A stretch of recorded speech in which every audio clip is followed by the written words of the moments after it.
அஸ்ஸலாமு அலைக்கும்.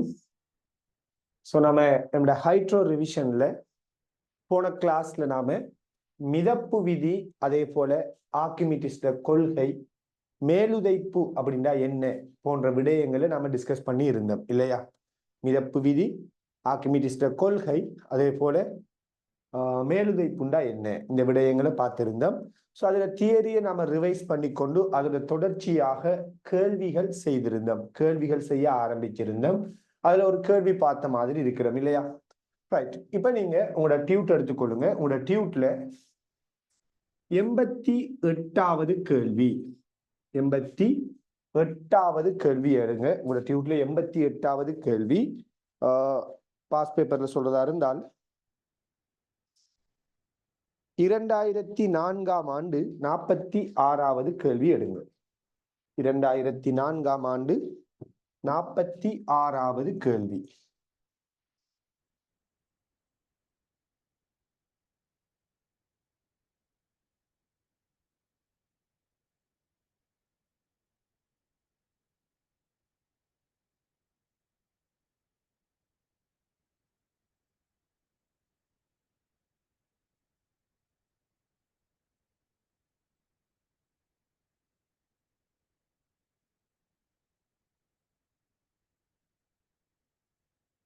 பாருங்க, ஒரு கேத்திர கணித பரிமாணங்களை கொண்ட ஏக்கம் ஒத்த கேத்திர கணித பரிமாணங்களை கொண்ட ஏக்கமா பி எனும் இரு சதுரமுகிகள் உருவில் காணப்படுகின்றவாறு நீரில் மிதக்கின்றன.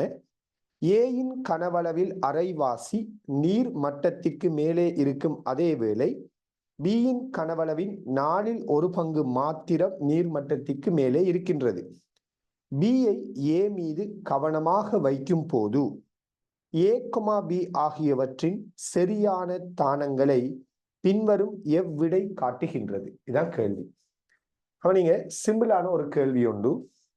அதாவது நம்ம போன கிளாஸ்ல பேசியிருந்த ஒரு விடயம் என்ன, ஒரு பொருள் திரவத்துக்குள்ள சமநிலையில மிதக்குதுண்டால், ஒரு பொருள் திரவத்துல சமநிலையில மிதக்குதுண்டால் அந்த பொருளோட நிறை சுயாதீனமா மிதக்குதுண்டா, அந்த பொருளோட நிறை அந்த பொருள் மீது தொழிற்படுகின்ற மேலுதைப்புக்கு சமன். இதைத்தான் மிதப்பு விதி நமக்கு சொல்லி தருவது. ஆக ஏங்குற பொருள் ரைட், இந்த திரவத்துக்குள்ள அரைவாசி கனவளவு அமிழ்ந்து மிதக்குது, சரியாது? அப்ப இவர நிறை இவர் மீது தொழிற்படுகின்ற மேலுதைப்புக்கு சமன். இவர் 4ல் 1 பங்கு வெளியில் இருக்காரு, அப்ப முக்காவாசி அமிழ்ந்து மிதக்குது. அப்ப இவர நிறை இவர மேலுதைப்புக்கு சமன் இல்லையா? சரி, மேலுதைப்புண்டா என்ன? இடம்பெயர்க்கப்பட்ட பாயின் நிறை. இதைத்தான் நம்ம என்னன்னு சொல்லுவோம்? மேலுதைப்புன்னு சொல்லுவோம். ஆக இது நான் இந்த குற்றிட கனவளவை V என்று எடுத்துக்கொள்றேன். அப்படின்னால் இந்த குற்றி இந்த திரவத்துக்குள்ள அமிழ்ந்திருக்கிற கனவளவு V/2. அப்ப மேலுதைப்பு என்ன வரும்? V/2 ρg என்று வரும். இந்த திரவத்தின் அடர்த்தி நாம ரவுண்ட் எடுத்தால் V/2 ρg. அமிழ்ந்திருக்கிற கனவளவு V/2 என்றால் இந்த குற்றி இந்த திரவத்தை இடம்பெயர்த்திருக்கிற கனவளவு V/2 இருக்கும். ஏண்டால் இந்த குற்றி இந்த இடத்துல இருக்கிறதுக்கு முதல் இந்த இடத்துல திரவம் இருந்திருக்குது. சோ திரவத்திர இடத்தை இவர் பிடிச்சிருக்கிறாரு. அப்ப இந்த குற்றியால இடம்பெயர்க்கப்பட்ட திரவத்திர கனவளவு V/2. அப்ப மேலுதைப்பு V/2 ρg. இதே மாதிரி இந்த குற்றி எடுத்தால் 4ல் 3 பங்கு அமிழ்ந்திருக்குது. எனவே இவர் மீது தொழிற்படுற மேலுதைப்பு 3V/4 ρg இப்படி வரும். இதான் இந்த குற்றிகள் மீது தொழிற்படுகின்ற மேலுதைப்புகளாக இருக்கும். இப்ப யோசித்து பாருங்க, நாம இந்த 2 குற்றியையும் ஒன்றுக்கு மேல ஒன்று அடுக்கிறோம்னால், இந்த 2 குற்றியை நாம் ஒன்றுக்கு மேல ஒன்று அடுக்கிறோம்னால் ரைட், இப்ப ஏக்கு மேல பியை கொண்டு போய் வைக்கிறாங்கன்னு வச்சுக்கொள்ளுங்க. ஏக்கு மேல பியை வைச்சாலும் சரி, பிக்கு மேல ஏயை வைச்சாலும் சரி, மொத்த நிறை மாறப்போறது இல்லை இல்லையா? இவர நிறை MAG தான், இவர நிறை MBG தான். சோ மொத்த நிறை மாறாது. மொத்த நிறை மாறலண்டா அதை சமப்படுத்துற மொத்த மேலுதைப்பும் மாறாது. அதாவது இந்த நிறைய சமப்படுத்துற மேலுதைப்புக்கு இடம்பெயர்க்கப்பட வேண்டிய கனவளவு V/2. இந்த நிறைய சமப்படுத்துறதுக்கு இடம்பெயர்க்கப்பட்ட கனவளவு 3v/4. அப்ப ரெண்டையும் சேர்த்து ஒன்றுக்கு மேல நீங்க ஒன்று அடுக்கக்குள்ள ரெண்டையும் ஒன்றுக்கு மேல ஒன்று அடுக்குறீங்கன்னா இவங்க ரெண்டு பேர நிறையையும் சமப்படுத்த போற திரவத்திட கனவளவு இடம்பெயர்க்கப்படுற கனவளவு எவ்வளவா இருக்குன்னு கேட்டால் இவருக்கு இடம்பெயர்க்கப்பட்ட கனவளவு v/2, இவர் இடம்பெயர்க்கிற கனவளவு 3v/4. அப்ப v/2வும் 3v/4 கூட்டுப்பட்டால் என்ன வரும்? 5v/4 வரும். அதாவது v/2வும் 3v/4வும் இடம்பெயர்க்கப்படுவதுன்னா மொத்த கனவளவு 5v/4. 5v/4 என்றால் v பிளஸ் v/4 அர்த்தம். அதாவது ஒரு குற்றி முற்றாக அமில அடுத்த குற்றியில 1/4 அமிழ்ந்திருக்கணும். அப்பதான் மொத்த கனவளவு இடம்பெயர்க்கப்பட்ட மொத்த கனவளவு என்னையா மாறும்? 5v/4 மாறும். அப்ப இவங்களோட மொத்த நிறை MAG பிளஸ் MBGண்டா இதை சமப்படுத்துற அல்லது இதுல நிறைய சமப்படுத்துற மேலுதைப்புக்கு இடம்பெயர்க்கப்பட வேண்டிய கனவளவு v/2 பிளஸ் 3v/4, அதாவது 5v/4. அப்ப 5v/4ங்கிறது யாரு? v பிளஸ் v/4 தானே. அப்ப ஒரு குற்றி ஃபுல்லா அமிலனும் அடுத்த குற்றில 1/4 அமிலனும். சரியான? ஆக இந்த கேள்விக்குரிய பொருத்தமான விடை என்ன அப்படின்னு பாத்தீங்கன்னா இவங்க ரெண்டு பேரும் ஒன்றுக்கு மேல ஒன்று அமிழ்த்திடம். ஏ வந்துட்டு முற்றாக நீர்ல அமிலட்டும், பி 1/4 நீருக்குள்ளே இருக்கும். சரியானே? இப்ப இதுல விடையில கொஞ்சம் சிக்கல் இருந்தாலும் சரியானே பாருங்க. 2004 ஆம் 46வது கேள்வி எடுத்து பாருங்க. இது முற்றாக அமிலும், இது 1/4 அமிலனும். இப்படி விட வரணும். சரியானே? அவ்வளவுதான் இந்த கேள்வி. அப்ப சிம்பிளான ஒரு கேள்வி. சொல்ல போனா இந்த கேள்வியை நீங்க இப்படி எல்லாம் எழுதி கொண்டிருக்க வேண்டிய எந்த ஒரு அவசியமும் இல்லை. சும்மாவே மனதால் நெஞ்சிருக்கலாம், நீங்க இந்த கேள்வியை செஞ்சிருக்கலாம். அப்ப பாருங்க, நான் எப்படி இந்த கேள்வியை மனதால் செய்யலாம்? கேள்வியிட தரவுகளை சரிவர கிரகித்துக் கொண்டால் இந்த கேள்விக்கு நம்ம மனதாலேயே விடெடுத்திருக்க முடியும். ஏன்? கவனிங்க. இதுல நிறை சரியானே, இதுல நிறை இதுல மேலுதைப்புக்கு சமன், இதுல நிறை இதுல மேலுதைப்புக்கு சமன். சரியானே? ஆக நல்லா புரிஞ்சு கொள்ளுங்க. நிறை மேலுதைப்புக்கு சமனுங்கிறது மிதப்பு விதினால், நிறை இடம்பெயர்க்கப்பட்ட பாயின் நிறை மேலுதைப்புக்கு நிறை மேலுதைப்புக்கு சமன் என்றால் சரியான நிறைய மேலுதைப்போட சமப்படுத்தக்குள்ள நம்ம என்ன எழுதலாம்? v/g இடம்பெயர்க்கப்பட்ட பாயின் நிறை என்று எழுதலாம். இதுல vங்கிறது யாரு? இடம்பெயர்க்கப்பட்ட பாயின் கனவளவு. எனவே மொத்தத்துல இங்க பயன்படுத்தப்படுற திணிவு அதுல கனவளவுக்கு இடம்பெயர்க்கப்படுற கனவளவுக்கு நேர்விகித சமன். எல்லாம் பாருங்க, இது பொருள திணிவு, இது இடம்பெயர்க்கப்படுற கனவளவு. திரவத்திட அடர்த்தி மாறலண்டா திணிவு இடம்பெயர்க்கப்படுற கனவளவுக்கு எப்படிப்பட்டது? நேர்விகித சமன். சோ இதை வச்சுக்கொண்டு நீங்க இந்த கேள்வியை சிம்பிளா யோசிக்கலாம். இதர நிறை MAG, இவரால் இடம்பெயர்க்கப்பட்ட கனவளவு v/2, இவர நிறை MBG, இவரால் இடம்பெயர்க்கப்பட்ட கனவளவு 3v/4. சோ மொத்த கனவளவு v/2 3v/4. உடனே 5v/4 மனதாலே செய்யலாம். சரியானே? அப்ப மொத்தமா இவங்க ரெண்டு பேர திணிவுக்கும் இடம்பெயர்க்கப்பட வேண்டிய கனவளவு 5v/4 நமக்கு தெரியும். 5v/4 ஒரு கனவளவு ஃபுல்லாம் ஒரு குற்றி ஃபுல்லா அமிலனும் அடுத்த குற்றி 1/4 அமிலனும். சோ நீங்க கட்டாயம் இப்படி ஒரு தொடர்பை ஞாபகத்துல வச்சுக்கொள்ளுங்க, உங்களுக்கு ரொம்ப பிரயோசனமா இருக்கும். எப்படி? ஒரு பொருள் ஒரு திரவத்துக்குள்ள அமிழ்ந்து மிதக்குதுன்றால் அந்த பொருளோட திணிவு, அந்த பொருட்களுக்குரிய திணிவு இடம்பெயர்க்கப்படுகின்ற கனவளவுக்கு நேர்விகித சமனா இருக்கும். திணிவு இடம்பெயர்க்கப்படுகின்ற கனவளவுக்கு எப்படி இருக்கும்? நேர்விகித சமனா இருக்கும்.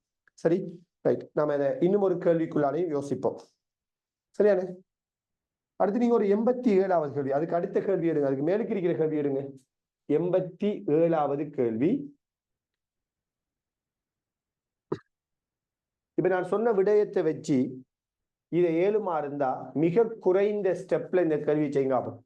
2007 ஆம் ஆண்டு 45வது கேள்வி. ரைட், 87வது கேள்வியாக உங்களோட டியூட்ல இருக்குது. நான் இப்ப இந்த கேள்வியை சமரைஸ் பண்ணி ஃபைனலா ஒரு விஷயத்தை சொல்லி இருக்கிறேன். இதை பேஸ் பண்ணி இந்த கேள்வியை ரொம்ப ஃபாஸ்டா விடெடுங்க பார்ப்போம். இந்த கேள்விக்குரிய விடையை ரொம்ப ஃபாஸ்டா எடுங்க பார்ப்போம்.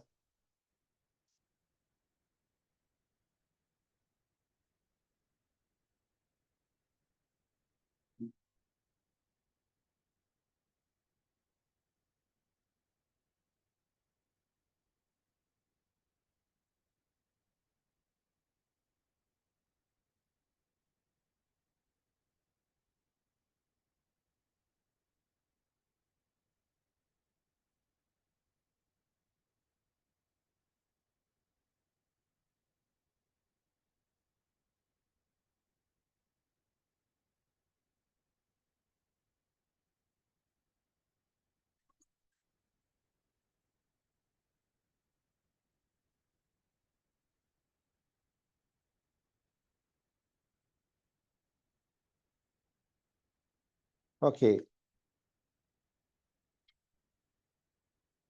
S, very good. பாருங்க,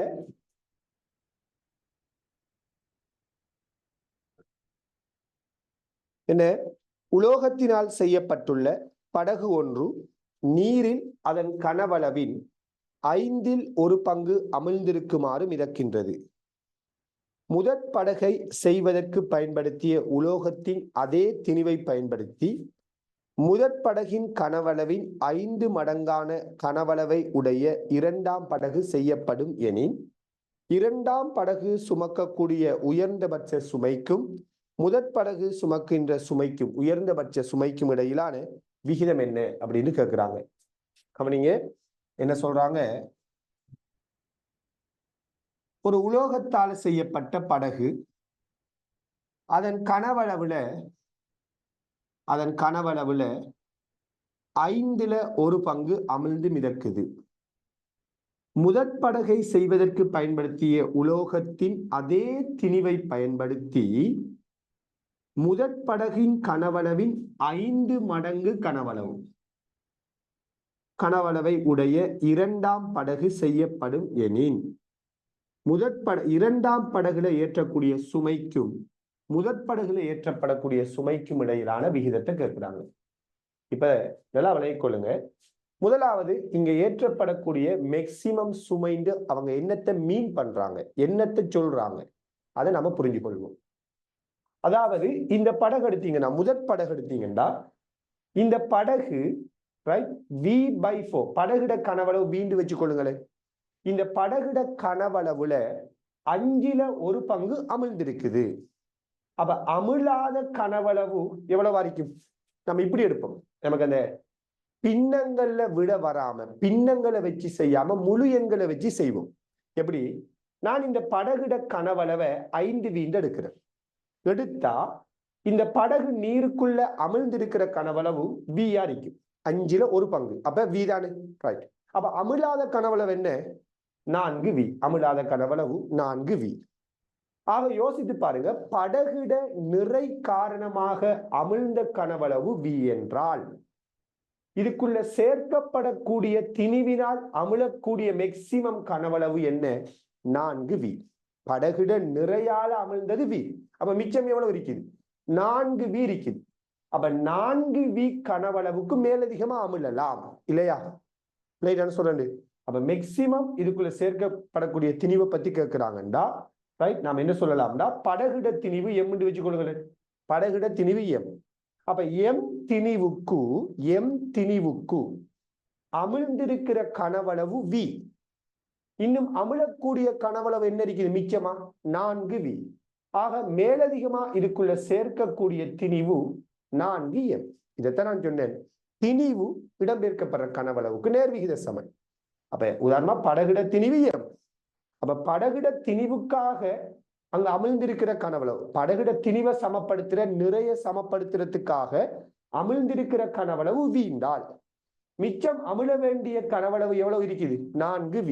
அப்ப M திணிவுக்கு V-யா, 4V கனவளவுக்கு 4M திணிவு. அப்ப இந்த படகுக்குள்ள சேர்க்கக்கூடிய திணிவு 4M. இப்ப இங்க வருவோம். நான் இந்த படகுட திணிவையும் M என்று எடுக்கிறேன். ஏன், கேள்வியில சொல்லிட்டாங்க இரண்டும் ஒரே திணிவை உடைய படகு. ஆனால் இந்த படகுட கனவளவை விட இது 5 மடங்கு பெரியது. So 25V. யோசித்து பாருங்க, இதுட கனவளவு 25V. ஆனால் இவர திணிவு இதே திணிவு தானே. திணிவை சமப்படுத்துறதுக்காக நிறைய சமப்படுத்துறதுக்கு தான் படகு அமிழும் தண்ணிக்குள்ள. அப்படி அமிழ வேண்டிய M திணிவை சமப்படுத்த அமிழ வேண்டிய கனவளவு என்ன, V. எனவே இங்கேயும் படகுட திணிவு M தானே. அப்ப அமிழ வேண்டிய கனவளவு V ஆகத்தான் இருக்கும். அப்ப அமிழாமல் இருக்கின்ற கனவளவு எத்தனை, 24V. இப்ப M திணிவுக்கு V-யா, அமிழாம இருக்கிற கனவளவு என்ன, 24V என்றால் இதுக்குள்ள நீங்க சேர்க்கக்கூடிய திணிவு 24M. ஏன்னா மேக்சிமம் ஃபுல்லா அமிழ்ற வரைக்கும் சேர்க்கிறேன்டா 24M சேர்க்கலாம். அப்ப இங்க சேர்க்கக்கூடிய உயர்ந்தபட்ச சுமை 24M என்றால் இங்க சேர்க்கக்கூடிய உயர்ந்தபட்ச சுமை 4M. ஆக விட 6 என்று வரும். விளங்குதா? ரொம்பவும் சிம்பிளான ஒரு கேள்விதான் இந்த கேள்வி. இதை 45வது கேள்வியா போட்டு வச்சிருக்கிறாங்க. இப்ப விளையாட்ட நம்ம என்ன ஐடியா சொல்ல வாரம்னு என்ன சொல்றேன்? ரைட், நல்லா புரிஞ்சு கொள்ளுங்க. ஒரு பொருள் ஒரு திரவத்துக்குள்ள பகுதியா அமிழ்ந்து மிதக்குதுன்றால் அதுல நிறை பகுதியாகவும் முற்றாகவோ அமிழ்ந்து மிதக்குதுன்னா மிதப்பு விதிப்படி mgUக்கு சமன். அந்த நேரத்துல திணிவு திரவத்தில் அடர்த்தி திரவமெல்லாம் மாறலையே, அப்ப அடர்த்தி புவிப்பார்முடுகள்லாம் மாறலி, அப்ப திணிவு இடம்பெயர்க்கப்படுற கனவளவுக்கு நேர்விகித சமன். நான் இந்த படகுட திணிவை எம் எடுக்கிறேன், இது அமிழ்ந்திருக்கிற கனவளவு வீண்டெடுக்கிறேன். அப்ப படகுட மொத்த கனவளவு நான் 5 வீண்டெடுக்கிறேன் முழு எண்ணில் வரணுங்கிறதுக்காக. அப்ப 5 வீல ஒரு பங்கு மிதக்குது, வி கனவளவு அமிழ்ந்திருக்குது. அப்ப எம் திணிவுக்கு வி கனவளவு அமிழ்ந்திருக்குது என்றால் அமிழாம இருக்கிற கனவளவு 4 வீதானே. அப்ப நீங்க சேர்க்கக்கூடிய மேக்சிமம் இதுக்குள்ள சேர்க்கக்கூடிய சுமை எவ்வளவுண்டா 4 எம். அப்ப எம்முக்கு வி கனவளவு 4 வி எக்ஸ்ட்ராவா அமிழ வைக்கலாம், அப்பதான் ஃபுல்லா தாழும். இப்ப ஃபுல்லா மட்டுமட்ட தாழ்ற வரைக்குமான சுமையத்தான் அங்க யோசிக்க சொல்றாங்க. வேறபடி நீங்க கேட்கலாம், இப்ப படகுக்குள்ள மேக்சிமம் ஏற்றக்கூடிய சுமைண்டா என்னத்தை யோசிக்கிறேன், அதாவது படகு மட்டுமட்ட அமிழ்ற சந்தர்ப்பத்தை யோசித்தா சரி. அப்ப ஃபுல்லா அமிழணும்னா மேலதிகமா 4 வி கனவளவு அமிழணும். அப்ப சேர்க்க வேண்டிய திணிவு 4 எம். அதே படகுட 5 மடங்கு கனவளவு, அப்ப இது 5 வீண்டா இது 25 வி, ஆனா அதே திணிவு. அப்ப எம் திணிவுக்கு அமிழ்ற கனவளவு என்னதான், அதே வி தான். அப்ப எம் திணிவுக்கு அமிழ்ற கனவளவு வி தான், ஆனா மொத்த கனவளவு 25 விங்கிறதால மிச்சப்படுறது எவ்வளவு 24 வி. அப்ப எம்முக்கு வியா, அப்ப 24 விக்கு 24 எம். இப்ப இங்க சேர்க்கப்படுற திணிவு 24 எம், இங்க சேர்க்கப்படுற திணிவு 4 எம். அப்ப விகிதம் என்னன்னு பாத்தீங்கன்னா 6 இருக்கும். விளங்குதா? ரைட். அப்ப சிம்பிளா யோசிக்கக்கூடிய கேள்வி. தேவையில்லாம என்ன செய்யறல சமன்பாடுகளை நிறைய எழுதியெல்லாம் இந்த கேள்வியை செய்ய வேண்டிய எந்த ஒரு அவசியமும் இல்லை.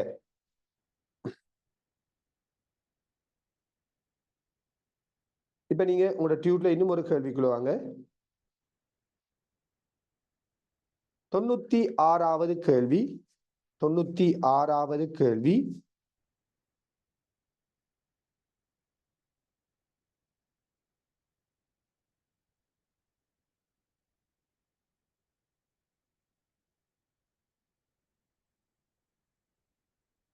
இந்த 96வது கேள்விக்கு முதல் கொஞ்சம் வெயிட் பண்ணுங்க. 96வது கேள்விக்கு முதல் நீங்க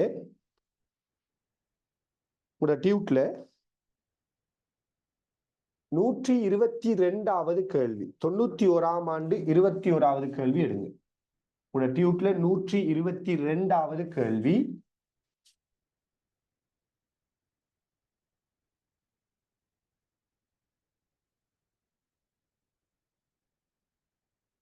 தொண்ணூத்தி ஒன்று ஸ்பெஷல் 21 இந்த கேள்வி எடுங்க அப்போ.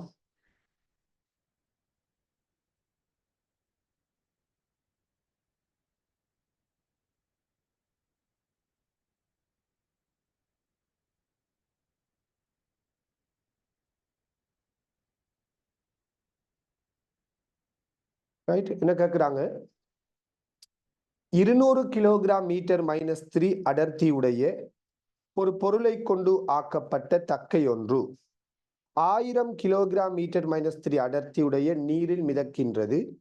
இத்தக்கையின் நீரில் அமிழாத கனவளவின் பின்னம். இத்தக்கையின் நீரில் அமிழாத கனவளவின் பின்னம் என்ன அப்படின்னு கேட்கிறாங்க. கவனிங்க, முதலாவது இந்த இப்படியான கேள்விகளுக்கு நான் ஒரு சிம்பிளான ஒரு விஷயத்தை சொல்றேன். அதாவது ஒரு திரவத்துக்குள்ள ஒரு பொருள் ஒரு குறிப்பிட்ட பங்கு அமிழ்ந்து மிதக்குதுன்னு வச்சுக்கொள்வோம். ஒரு குறிப்பிட்ட பங்கு அமிழ்ந்து மிதக்குதுன்னு வச்சுக்கொள்வோம். சரியா? இப்ப இந்த குற்றியானது இந்த திரவத்துக்குள்ள அமிழ்ந்திருக்கிற கனவளவு V1 என்று எடுப்போம். இந்த குற்றிட மொத்த கனவளவு V0 என்று எடுப்போம். குற்றிட மொத்த கனவளவு V0. இந்த குற்றி திரவத்துக்குள் அமிழ்ந்திருக்கிற கனவளவு V1 என்று எடுக்கிறோம். இந்த நேரத்துல நல்லா புரிஞ்சு கொள்ளுங்க, இந்த குற்றிட அடர்த்திக்கும் இந்த திரவத்திட அடர்த்திக்கும் ரொம்ப சிம்பிளான ஒரு தொடர்பு இருக்குது. என்ன தொடர்புனால், இந்த குற்றிட அடர்த்தி சிக்மா, திரவத்திட அடர்த்தி ரோண்டால் சிக்மாவின் கீழ் ரோ V1 கீழ் V0க்கு சமனா இருக்கும். அதாவது குற்றியில எவ்வளவு பங்கு கனவளவு அமிழ்ந்து மிதக்குதோ அந்த கனவளவு பின்னம்தான் இந்த குற்றிட திரவத்திட அடர்த்தியில குற்றிட அடர்த்தியில பின்னமாக இருக்கு. என்ன சொன்னேன்? அதாவது இந்த கனவளவுகளோட விகிதம் மொத்த கனவளவுல இது எவ்வளவு கனவளவு பங்கோ அதே மாதிரி தான் இந்த திரவத்திட அடர்த்தியில இந்த குற்றிட அடர்த்தியில பங்கு இப்படி சொல்றோம். சரி, எப்படி வந்துன்னு கேட்டீங்கன்னா ரொம்ப சிம்பிள். மேலுதைப்பு mgUக்கு சமன், மிதக்குதானே, மிதப்பு விதிப்படி mgUக்கு சமன். சோ mgங்கிறது யாரு? குற்றிட நிறை. குற்றிட கனவளவு V0, குற்றிட அடர்த்தி சிக்மா. குற்றிட கனவளவை குற்றிட அடர்த்தியால பெருக்கினா குற்றிட திரிவு வரும், புவியீர்ப்பு ஆர்முடிகள். அடுத்தது மேலுதைப்பு. மேலுதைப்பு இடம்பெயர்க்கப்பட்ட பாயின் நிறைக்கு சமன். இடம்பெயர்க்கப்பட்ட பாயிட கனவளவு V1, அதாவது V1 கனவளவு அமிழ்ந்திருக்குதுன்னா இடம்பெயர்க்கப்பட்ட பாயிட கனவளவு V1. So V1 sigma V1 rho g, இடம்பெயர்க்கப்பட்ட பாயினது அடர்த்தி ரோ, அப்ப V1 ரோ ஜி. இப்ப பாருங்க, ஜி போயிடும். V0 இங்கால வந்தா V1 இன் கீழ் V0, ரோ இங்கால வந்தா சிக்மாவின் கீழ் ரோ. இதான் குற்றிட அடர்த்திகளோட விகிதமும் அமிழ்ந்திருக்கிற கனவளவுகளோட விகிதத்துக்குமான தொடர்பு. சரி, அப்ப இது ஒரு பெரிய ஒரு விஷயம் ஒன்றும் இல்லை. இப்ப இந்த தியரி உங்களுக்கு தெரிஞ்சா கேள்வியை சிம்பிளா செய்யலாமா இல்லையா?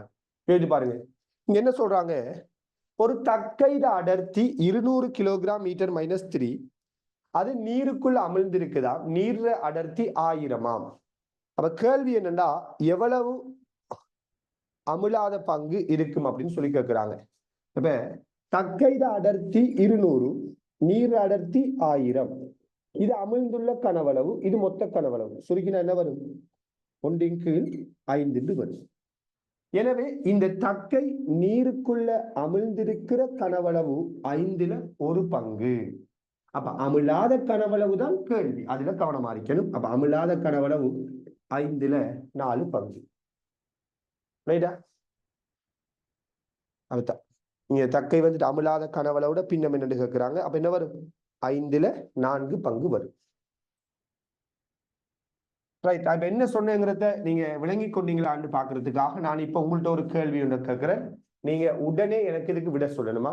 வெறுமனே ஒரு 10-15 செகண்டுக்குள்ள நீங்க எனக்கு விடை அனுப்பணும். நான் இப்ப தரப்போற கேள்விக்கு நீங்க 10-15 செகண்டுக்குள்ள விடையை சொல்லணும்.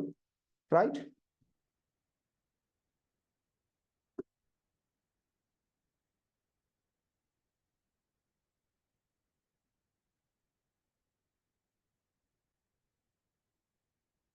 சரியா? ரெடியா?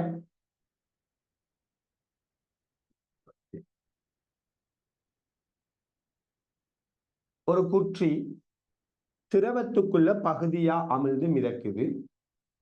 ரைட்? இப்ப கேள்வி என்னென்றால், இந்த குற்றி திரவத்துக்குள்ள அதனுடைய மொத்த கனவளவில் எவ்வளவு பங்கு அமிழ்ந்து மிதக்கும்?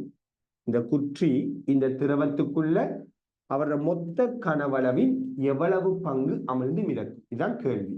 சரியா? இப்ப நான் தரவத்தாரன்.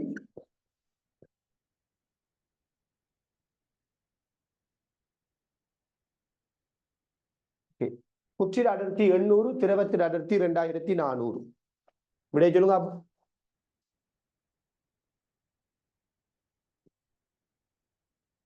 S, very good, very good.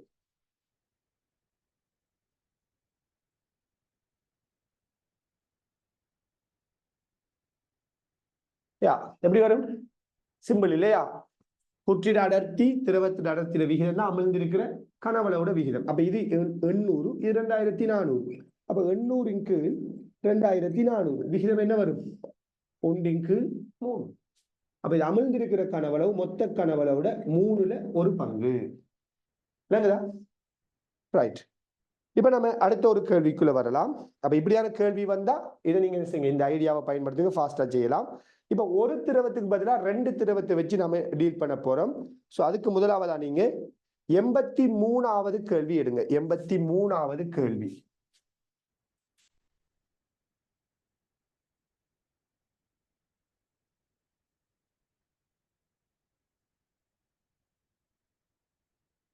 ஆயிரத்தி 1980ஆம் ஆண்டு 5வது கேள்வி இருக்குது.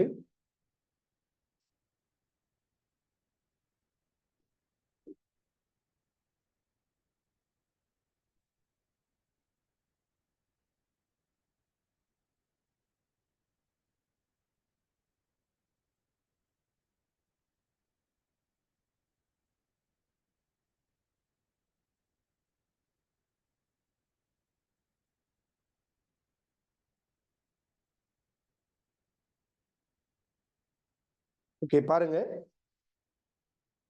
படத்தில் காட்டியுள்ளவாறு எண்ணெயினதும் நீரினதும் இடைமுகத்தில் மரக்குற்றி ஒன்று மிதக்கின்றது. இக்குற்றியின் V1 V2 எனும் கனவளவுகள் முறையே எண்ணெயினுள்ளும் நீரினுள்ளும் இருக்கின்றன. எண்ணெயினதும் நீரினதும் அடர்த்திகள் ρ1 ρ2 ஆயின் குற்றியின் திணிவு என்ன? சரியா? ஓகே, பாருங்க. ρ1 ρ2ங்கிற அடர்த்தியுடைய திரவத்துக்குள்ள ஒரு குற்றி வந்துட்டு இந்த மாதிரி அமிழ்ந்து மிதக்கக்குள்ள இந்த குற்றிட திணிவு என்ன அப்படின்னு கேட்கிறாங்க. நல்லா புரிஞ்சு கொள்ளுங்க. இங்க இந்த பொருள் அமிழ்ந்து மிதக்குது இல்லையா? முற்றாக ரெண்டு திரவத்துக்குள்ளேயும் சேர்ந்து மொத்தமா அமிழ்ந்து மிதக்குது. அப்படின்னால் இப்படியான கேள்விகளை பொதுவா சிம்பிளா செய்யறதுக்கு என்ன வழிந்தால், ஒவ்வொரு திரவத்தாலையும் இந்த குற்றி இடம்பெயர்க்கப்பட்ட கனவளவை பயன்படுத்தி மேலுதை புள்ளி யோசித்து இந்த கேள்வியை செய்யணும். அதாவது இந்த குற்றியினது நிறை ஒவ்வொரு திரவத்தாலையும் இடம்பெயர்க்கப்பட்ட இந்த குற்றியினது நிறை இந்த குற்றியால ஒவ்வொரு திரவமும் எவ்வளவு கனவளவு இடம்பெயர்க்கப்பட்டிருக்குதோ அந்த திரவத்திட நிறைட கூட்டுத்தொகைக்கு சமனாளிக்கும். அதாவது இப்ப இந்த குற்றிட நிறை mg இந்த குற்றி ρ1 அடர்த்தியுடைய திரவத்துக்குள்ள V1 கனவளவு அமிழ்ந்திருக்குது இல்லையா? அப்ப இந்த குற்றியினால் இந்த திரவத்திட இடம்பெயர்க்கப்பட்ட கனவளவு V1 தானே. அப்ப V1 ρ1 G. அதே மாதிரி இந்த குற்றியினால் இடம்பெயர்க்கப்பட்ட இந்த திரவத்திட கனவளவு V2 தானே. அப்ப V2 ρ2 G. இப்படி தனித்தனியா ஒவ்வொரு குற்றியாலையும் இடம்பெயர்க்கப்பட்ட திரவத்திட நிறைகளை கூட்டி விட்டீங்கன்னா அதுதான் இந்த குற்றியிட நிறைக்கு சமம். ரைட்? இப்ப பாருங்க, G G G வெட்டுப்பட்டால் M சமன் V1 ρ1 பிளஸ் V2 ρ2 வரும். எப்படி வந்தீங்கன்னு சொல்லி V1 ρ1 பிளஸ் V2 ρ2. இதுல நிறை இவங்க தனித்தனியா இவங்க ரெண்டு பேரும் வழங்குற மேலுதைப்புகளோட கூட்டுத்தொகைக்கு சமனுங்கிறதா ஐடியா. அப்ப இந்த குற்றி இங்க இடம்பெயர்த்த கனவளவு V1, இந்த குற்றி இங்க இடம்பெயர்த்த கனவளவு V2.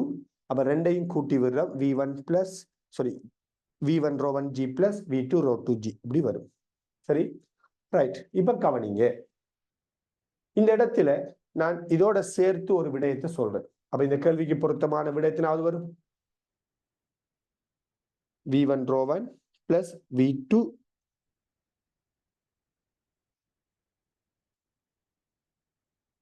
முதலாவது விடை. அதுல V2 ρ2 இல்ல, V1 ρ1 அடிபட்டிருக்குது. V1 ρ1 plus V2 ρ2 வரும். இப்ப கவனிங்க, இந்த குற்றியினது இந்த திணிவை பயன்படுத்தி நாம் இந்த குற்றிட அடர்த்தியையும் சமன்பாடாக உருவாக்க முடியும். அடர்த்திக்கான சமன்பாடை உருவாக்க முடியும். எப்படி? இந்த குற்றிட திணிவு M என்றால் நான் இந்த குற்றிட அடர்த்திய சிக்மாண்டு எடுக்கிறேன். குற்றிட அடர்த்தியை நான் சிக்மாண்டு எடுக்கிறேன். எடுத்தால் குற்றியினது திணிவு குற்றியினது அடர்த்திய குற்றியினது கனவளவால பெருக்கி வாரதுக்கு சமன் இல்லையா? குற்றிட அடர்த்திய குற்றிட கனவளவால பெருக்கினால் குற்றிட திணிவு வரும். எனவே இந்த திணிவு வார இடத்துல sigma into V1 plus V2 போடுறேன். போட்டால் V1 ρ1 பிளஸ் V2 ρ2. இதுல இருந்து சிக்மா சமன் V1 ρ1 பிளஸ் V2 ρ2வின் கீழ் V1 பிளஸ் V2 வரும். இதுதான் இந்த குற்றியினது அடர்த்தியாக இருக்கு. V1 ρ1 பிளஸ் V2 ρ2வின் கீழ் V1 பிளஸ் V2 ஆக இருக்கும். விளங்குதா? இதுதான் இந்த குற்றிட அடர்த்திக்கான சமன்பாடு. சோ இப்ப நம்ம என்ன சொல்ல வாரோம்னால், ஒரு குற்றி ஒரு ரெண்டு திரவத்துக்குள்ள பகுதிகளை அமிழ்ந்து மிதக்குதுன்றால் நீங்க என்ன செய்யுங்க என்றால், அந்தந்த குற்றிகள அமிழ்ந்திருக்கிற கனவளவை அந்தந்த அடர்த்தியால பெருக்கி V1 ρ1 பெருக்கி V2 ρ2 பெருக்கி மொத்த கனவளவால பிரிச்சு விட்டீங்கன்னா பொருளோட அடர்த்தி வரும். சரியா? இப்ப யோசித்து பாருங்க, இந்த சமன்பாடை வச்சுக்கொண்டு இந்த V1ம் இந்த V2ம் சமன் என்று வச்சுக்கொள்வோம். V1ம் V2ம் சமன் V என்று எடுப்போம். சரியா? இது அமிழ்ந்திருக்கிற கனவளவும் இது அமிழ்ந்திருக்கிற கனவளவும் சமன் வச்சுக்கொள்ளுங்களேன். இப்ப இந்த சமன்பாடு எப்படி மாறும்னு பாருங்க. சிக்மா சமன் V1 வார இடத்த வீண்டு போடுவோம். ரெண்டு திரவத்துக்குள்ளையும் சமனான கனவளவு அமர்ந்திருக்குன்னு வச்சுக்கொள்வோம். அப்ப இதுவும் V இதுவும் வீண்டா V ρ1 V ρ2 V1 plus V2 V1 V தான் V2 V தான். அப்ப 2V. அப்ப சிக்மா சமன் வெட்டுப்பட்டா ρ1 plus ρ2 2 வரும். அப்ப குற்றிட அடர்த்தி ρ1 plus ρ2 by 2 வரும். உலகம் எப்படி கண்டுபிடிக்கிறோம் குற்றிட அடர்த்தியை? அப்ப குற்றிட அடர்த்தியை நாம என்ன செய்யறோம்? இந்த இடம்பெயர்க்கப்பட்ட கனவளவுகள் சமனாரிக்கும் போது ρ1 plus ρ2 by 2 சொல்றோம். ஆக ஒரு பொருள் இரண்டு திரவங்களுக்குள்ளேயும் சமனான கனவளவு அமிழ்ந்து மிதந்தால் அந்த பொருளோட அடர்த்தி அந்த இரண்டு திரவங்களோட அடர்த்திட சராசரியா இருக்கும். அப்படி இரண்டு திரவங்களுக்குள்ளேயும் சமனான கனவளவு அமிழ்ந்து மிதந்தால் அந்த பொருளோட அடர்த்தி எப்படி இருக்கும்? அந்த இரண்டு திரவங்களோட அடர்த்திட சராசரியா இருக்கும். இதை நீங்க ஞாபகத்தில் வச்சுக்கொள்ளுங்க. ரைட். இப்ப இது நீங்க உங்களுக்கு விளங்கினிக்கா அப்படிங்கறத செக் பண்றதுக்காக நான் ஒரு கேள்வி ஒன்று தாரேன். ரெண்டும் சமனான கலவுனா ரெண்டையும் கூட்டி ரெண்டாவது பிரிச்சு விடுங்க. இப்படி ஒரு விஷயம் வந்துட்டு ஹீட்ல அப்ளை ஆகும் இல்லையா? தெர்மல் பிசிக்ஸ்ல வந்துகிட்டு ஒரு இடத்துல இந்த தியரி நமக்கு ரொம்ப யூஸ்ஃபுல்லா இருக்கும். ஓகே, நான் இப்ப தரப்போற இந்த கேள்விக்கு நீங்க குற்றிட அடர்த்தி என்னங்கிறத ஃபாஸ்டா கண்டுபிடிச்சு சொல்லணும். குற்றிட அடர்த்தி என்னங்கிறத ஃபாஸ்டா கண்டுபிடிச்சு சொல்லணும்.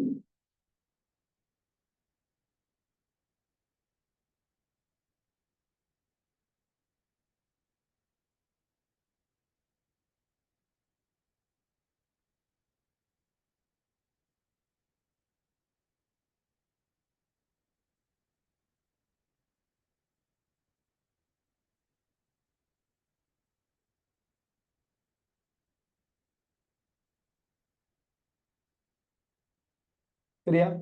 ஒரு குற்றி இரண்டு வேறுபட்ட திரவத்துக்குள்ள பகுதியா அமிழ்ந்து மிதக்குது. இதுல இந்த திரவத்தின் அடர்த்தி 2400, இவர் அடர்த்தி 800. இந்த குற்றி இதுக்குள்ள அமிழ்ந்திருக்கிற கனவளவு 2V/3. மொத்த கனவளவுல 3/2 பங்கு. அப்ப இது எவ்வளவு? 3/1 பங்கு. இப்ப கேள்வி என்னன்னா இந்த குற்றிட அடர்த்தி என்ன? சோ வேகமா சொல்லுங்க. அப்ப விட இந்த குற்றிட அடர்த்தி என்ன?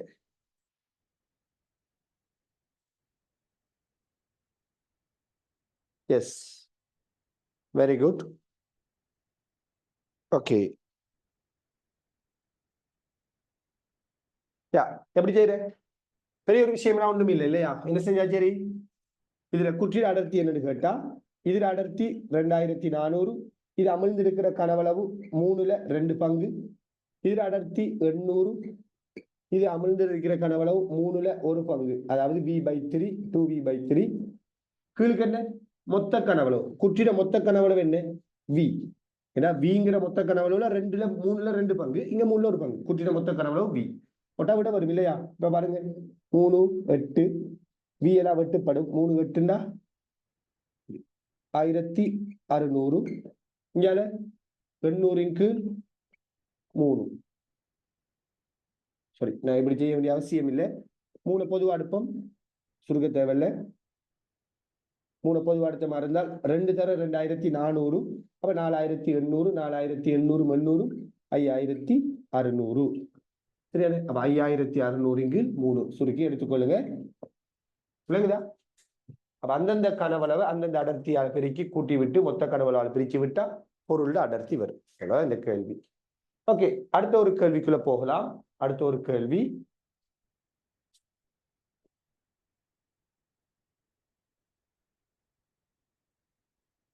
இந்த கேள்விகளுக்கெல்லாம் நீங்க டைமை வேஸ்ட் ஆகக்கூடாது. அதுக்காக நம்ம இப்படி எல்லாம் செய்யுங்க, இப்படி எல்லாம் ஷார்ட்டா செய்ய பாருங்கன்னு சொல்றேன். இதுல எல்லாம் டைமை என்ன செஞ்சிடாங்க, மினக்கெடுத்துட்டாங்க. இந்த எழுதி செய்ய போனோம்னா கூட டைமை நம்ம வேஸ்ட் ஆக்க வேண்டி வரும்.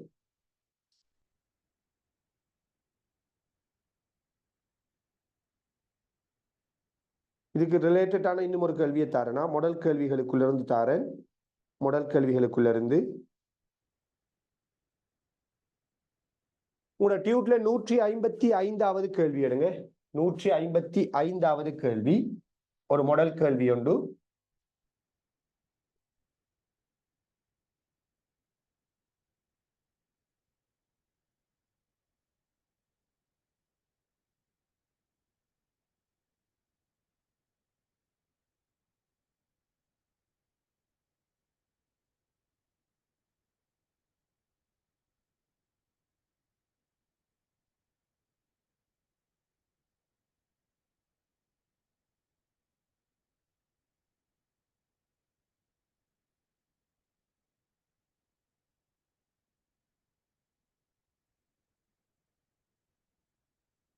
ஓகே,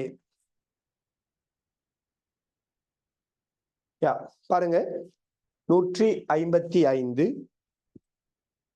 ஒன்றுடன் ஒன்று கலக்காத முறையே 900 3400 அடர்த்திகளை கொண்ட திரவத்தினுள் திண்ம உலோக பந்து ஒன்று உருவில் காட்டப்பட்டவாறு இரு திரவங்களிலும் சம கனவளவு அமிழ்ந்து மிதக்கின்றது. உலோக பந்தின் அடர்த்தி என்ன?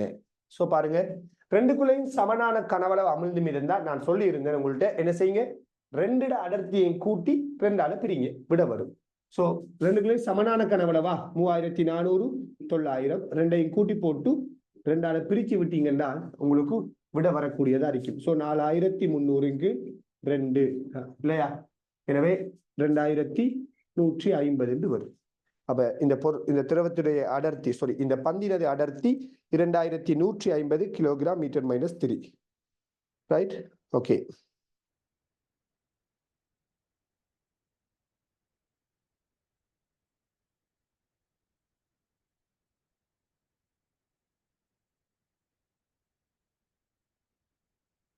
ஓகே, அதே மாதிரி 160வது இன்னும் ஒரு மாடல் கேள்வி. 160வது கேள்வி எடுங்க. 160வது கேள்வி நல்லா யோசித்து செய்யணும்.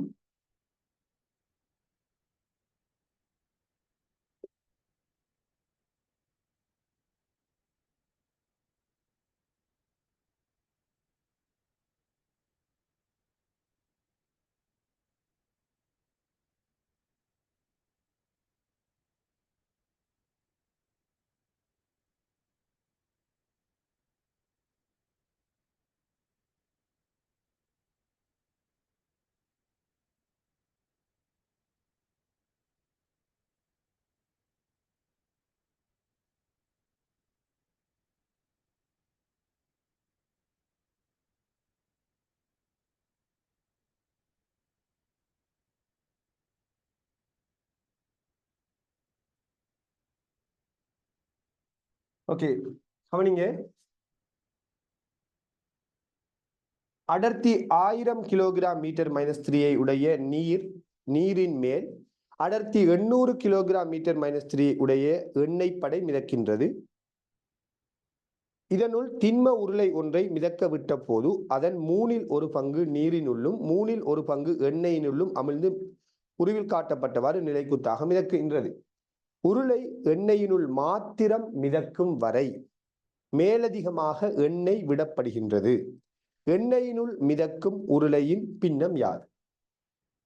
எண்ணெயினுள் மிதக்கும் உருளையின் பின்னம் யாது? கவனிங்க. சோ இந்த கேள்வியிலிருந்து நம்ம முதலாவது ஒரு விஷயத்தை புரிஞ்சு கொள்ளலாம். இந்த உருளையிட அடர்த்தி எண்ணெய்ட அடர்த்தியை விட சிறியதாகத்தான் இருக்கணும். ஏன்? இதுக்குள்ள நாம எண்ணெயை சேர்க்கக்குள்ள இந்த உருளை எண்ணெய்க்குள்ள மட்டும் அமிழக்கூடிய ஒரு சந்தர்ப்பம் உருவாகுது கேள்வியின் படி. அப்ப எண்ணெய்க்குள்ள மட்டும் பகுதியா ஒரு பொருள் அமிழ்ந்து மிதக்குதுண்டா நிச்சயமா அந்த பொருளோட அடர்த்தி எண்ணெய் அடர்த்தியை விட சிறுசா இருக்கணும். நம்ம போன கிளாஸ்ல பேசி இருந்தோம், ஒரு பொருள் திரவத்துக்குள்ள பகுதியாக அமிழ்ந்து மிதந்தா அந்த பொருளோட அடர்த்தி திரவத்தின் அடர்த்தியை விட சிறியது. முற்றாக அமிழ்ந்து மிதந்தால் அந்த பொருளோட அடர்த்தி திரவத்தின் அடர்த்திக்கு சமனானது. அந்த பொருள் அடியில போய் கிடந்தால் அந்த பொருளோட அடர்த்தி திரவத்தின் அடர்த்தியை விட பெரியது. இது பேசினமா இல்லையா இந்த 3 விஷயத்தை? அந்த வகையில யோசித்து பாருங்க. இது எண்ணெய்க்குள்ள பகுதியாக அமிழ்ந்து மிதக்கிற ஒரு சந்தர்ப்பம் வருவதுண்டாலே நிச்சயமா இந்த உருளையிட அடர்த்தி எண்ணெய் அடர்த்தியை விட சிறியதா இருக்கிறது. எனவே நாம் அதை கண்டுபிடிப்போம். சோ முதல் இந்த உருளையிட அடர்த்தி என்னங்கிறத கண்டோம்னா சரி நமக்கு விட வந்துடும். சோ பாருங்க, உருளையிட அடர்த்தி எப்படி கண்டுபிடிக்கலாம்? 1000 இதுக்குள்ள அமிழ்ந்திருக்கிற கனவளவு 1/3. அப்ப 1000 × V/3. இது 800 இதுக்குள்ள அமிழ்ந்திருக்கிற கனவளவு 1/3 800 × V/3. ரைட்? அடுத்தது திரவம் இல்லை, வளிட அடர்த்தியை நம்ம புறக்கணிக்கிறோம். இல்லாட்டி ஒரு ஆள் யோசிக்கலாம் வளிக்குள்ளே அமிழ்ந்திருக்குன்னு யோசிக்கலாம் தானே. அப்ப வளிட அடர்த்தியை நம்ம புறக்கணிக்கிறோம். ரைட்? மொத்த கனவளவு இது V/3 இது V/3னா மொத்த கனவளவு என்ன? நம்ம வீண்டெடுத்திருக்கிறோம் அர்த்தம் இல்லையா? 3/1 ரைட்? இப்படி வரும். இப்ப இந்த திரவத்தில் அடர்த்தி இதுல கனவளவு இதுல அடர்த்தி இதுக்குள்ள அமிழ்ந்திருக்கிற கனவளவு வளிட அடர்த்தியை புறக்கணிக்கிறோம். சோ கீழுக்கு மொத்த கனவளவு. இப்ப பாருங்க V எல்லாம் வெட்டுப்படும். இப்ப 1000 800 கீழுக்கு 3. அப்ப 1800 கீழ் 3. அப்ப விட என்ன வரும்? குற்றிட அடர்த்தி என்ன வரும்? 600. சோ இந்த குற்றிட அடர்த்தி, இந்த உருளையிட அடர்த்தி 600ன்னு கண்டுட்டேன். அதான் நான் சொன்னேன், இதை கால்குலேட் பண்றதுக்கு முதல்ல நாம என்னத்தை டிசைட் பண்ணினோம்னா, இந்த கேள்வியின் படி எண்ணெய்க்குள்ள பகுதி அமிழ்ந்து மிதக்குதுன்னா நிச்சயமா இந்த உருளையிட அடர்த்தி எண்ணெய் அடர்த்தியை விட சிறியதா இருக்கு. அப்ப பாருங்க 600ன்னு வந்திருக்குது. ரைட். இப்ப என்ன கேள்வி? இதுக்குள்ள நம்ம எண்ணெயை சேர்க்கிறோம். சேர்த்தா ஒரு டைமுக்கு இவர் நீருக்குள் இருக்க மாட்டாரு. ஒரு டைமுக்கு இவர் நீருக்குள் இருக்க மாட்டாரு. இவர் நினைஞ்சிருப்பாருன்னா ஒரு டைமுக்கு பிறகு இவர் எண்ணெய்க்குள்ளதான் அமிழ்ந்து மிதந்திருப்பாரு. ஒரு டைமுக்கு பிறகு இவர் எண்ணெய்க்குள்ள மட்டும்தான் அமிழ்ந்து மிதந்திருப்பாரு. அதுலயும் பாருங்க, உருளையிட அடர்த்தி 600, எண்ணெயிட அடர்த்தி 800. அப்படித்தானே? ஆக நாம் என்ன சொல்லலாம்? இந்த உருளை பகுதியாக இந்த எண்ணெய்க்குள்ள இப்படி அமிழ்ந்து மிதந்திருக்கு. ரைட். சரி, அது அமிழ்ந்து மிதக்கிற கனவளவு எவ்வளவுங்கிறதான கேள்வி. அதைத்தான் நம்ம ஏற்கனவே படிச்சிட்டோமே. இவர் அடர்த்தி 600, இவர் அடர்த்தி 800. அடர்த்திகளோட விகிதம் தான் அமிழ்ந்திருக்கிற கனவளவுட விகிதம். எனவே இந்த உருளையிட கனவளவு வீண்டா, இப்ப இதுல அமிழ்ந்திருக்கிற கனவளவு 3/4 வி. படிச்சோமா இல்லையா? ஒரு திரவம் அறிக்கக்குள்ள அடர்த்திகளோட விகிதம் தான் அமிழ்ந்திருக்கிற கனவளவுட விகிதம். அப்ப இது 600, இது 800. அப்ப 4ல 3 பங்கு. அப்ப இந்த கேள்விக்கு பொருத்தமான விட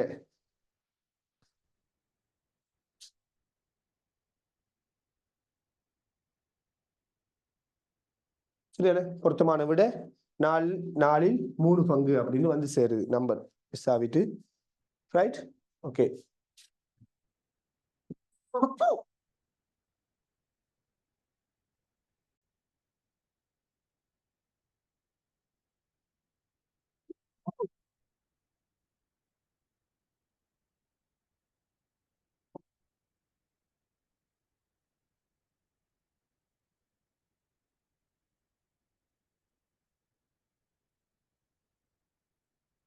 ஓகே.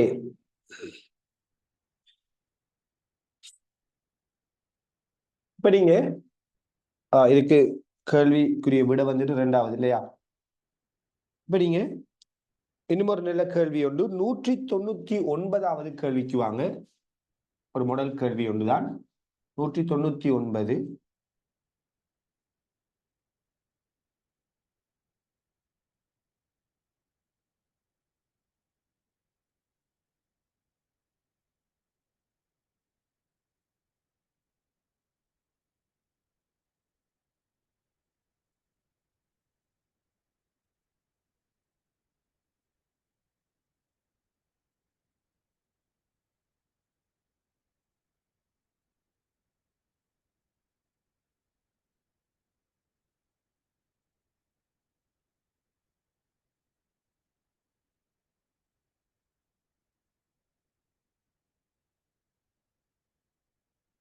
ஓகே, பாருங்க. புறக்கணிக்கத்தக்க திணிவை உடைய வளியினால் நிரப்பப்பட்ட பலூன் ஏயின் ஆரை 2r ஆகும். அது ஓர் இழையினால் RRஐ உடைய திண்ம உலோக கோளம் ஒன்றுடன் இணைக்கப்பட்டு நீரில் முற்றாக அமிழ்ந்து மிதக்கின்றது. நீரின் அடர்த்தி 1000 கிலோகிராம் மீட்டர் -3 ஆயின் உலோகத்தின் அடர்த்தி என்ன அப்படின்னு கேட்கிறாங்க. சரியானே? ஓகே, குறிய விட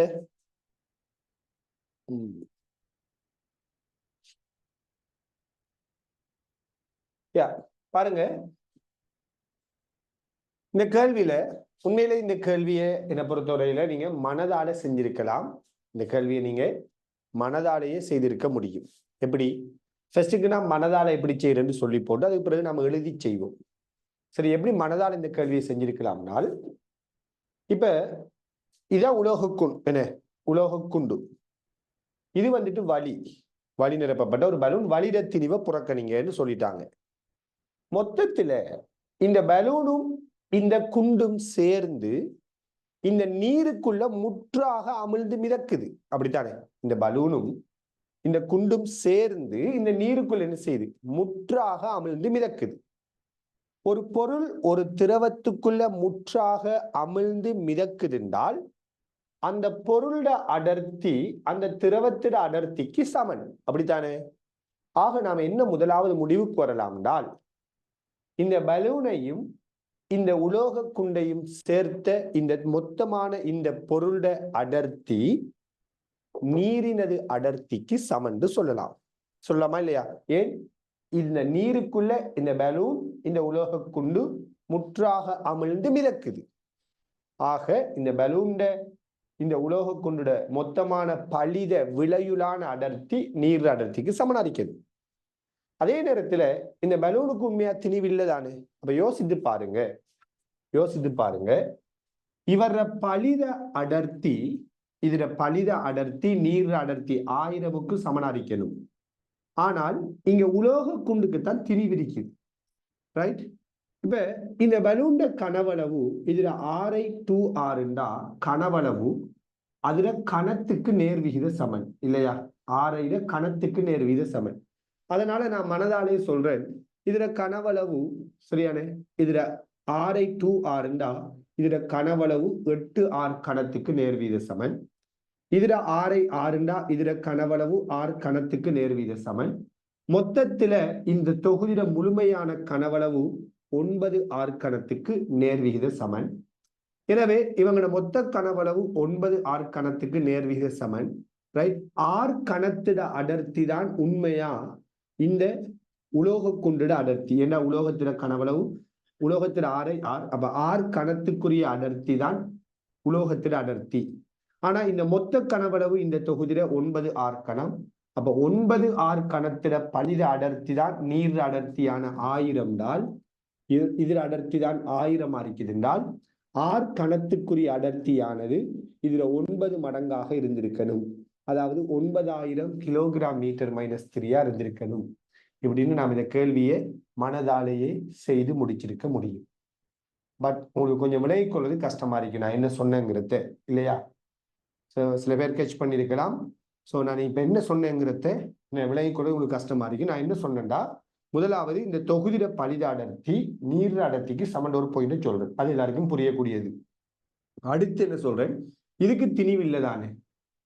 அப்ப இதுல மொத்த கனவளவு சரியான அதுல அதுல கனவளவு 6 கணந்தான கனவளவுக்கு நேர்வீத சமன். அப்ப இதுல கனவளவு 8r கணத்துக்கு நேர்வீத சமன். இதுல கனவளவு r கணத்துக்கு நேர்வீத சமன். அப்ப மொத்த கனவளவு 9r கணத்துக்கு நேர்வீத சமன். அப்ப 9r கணத்துல பலித அடர்த்தி தான் 1000 தால் r கணத்துக்குரிய அடர்த்தி 9000 இருக்கணும் ஒரு விடயத்தை சொன்னேன். ரைட்? ஸோ இதை நீங்க சிம்பிளா இப்படி நீங்க விலகிக் கொள்வது கஷ்டமா இருந்தா நீங்க என்ன செய்யுங்கன்னால் உலோக குண்டுட திணிவை m எடுங்க. உலோக குண்டுட திணிவு m. சரியா?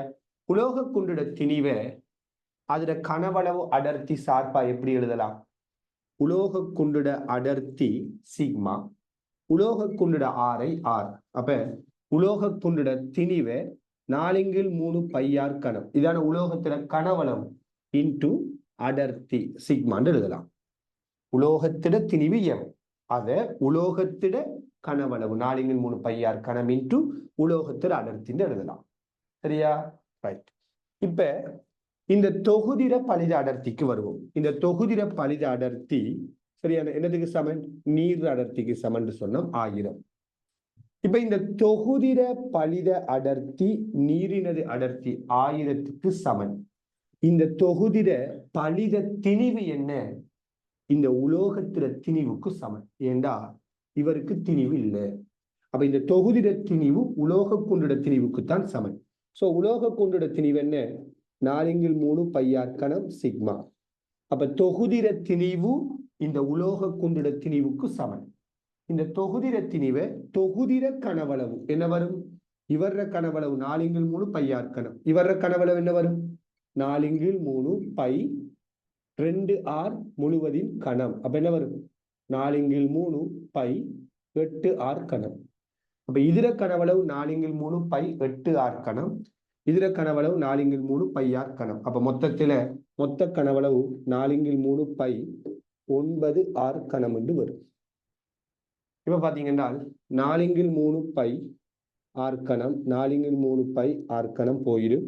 அப்ப சிக்மா சமன் இந்த 9 இங்கால வந்தால் 9000 கிலோகிராம் மீட்டர் -3. தொகுதிட திணிவை தொகுதிட கனவளவால பிரிக்கிறோம். சரி? தொகுதிட திணிவை தொகுதிர கனவளவால பிரிக்கிறோம், பலித அடர்த்தி வரும். அப்ப இந்த பொருளோட பலித அடர்த்தியை என்ன செஞ்சிருக்கிறோம், எப்படி கண்டுபிடிக்கிறோம்? இந்த தொகுதிர திணிவு. இந்த தொகுதிர திணிவுண்டா யாரோட திணிவு தான்? உலோக குண்டோட திணிவு தான். ஏண்டா இந்த பலூனுக்கு திணிவு இல்லை. மொத்த கனவளவு தொகுதிர மொத்த கனவளவு. அப்ப தொகுதிர மொத்த திணிவை தொகுதிர மொத்த கனவளவால பிடிக்கிறோம், பலித அடர்த்தி வரும். அதன்படி இந்த பொருள் அடர்த்தி 9000 வந்து சேருது. சரியா? பெரியோர் இதா யோசிக்க தேவையில்லை நீங்க இதை. அடுத்த ஒரு கேள்வி, இதுக்கு மேலுக்கு இருக்கக்கூடிய ஒரு கேள்விதான் 197வது கேள்வி. எடுங்க, 197வது கேள்வி.